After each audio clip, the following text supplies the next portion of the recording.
ಹಾಡು ಮುಟ್ಟದ ಸೊಪ್ಪಿಲ್ಲ, ನಿನ್ನ ಮೆಚ್ಚದವರ್ಯಾರಿಲ್ಲ.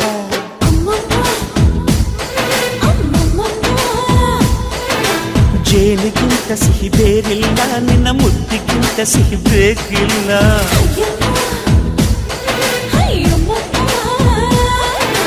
ಕಣ್ಣು ಕುಕ್ಕುವ ಬೆಚ್ಚಿ ಬೀಳುವ ಅಂದವಾದ ಹೆಣ್ಣು, ರುಚಿ ರುಚಿಯ ಬಾಯಿ ಚಪ್ಪರಿಸ ಸಿಹಿಯಾದ ಹೆಣ್ಣು.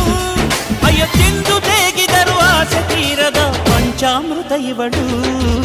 ಅಮ್ಮಮ್ಮಮ್ಮಮ್ಮೋ ವಯ್ಯಾರಮ್ಮಮ್ಮಮ್ಮೋ ಅಮ್ಮಮ್ಮಮ್ಮಮ್ಮೋ ನೀ ಸಿಂಗಾರಮ್ಮಮ್ಮೋ.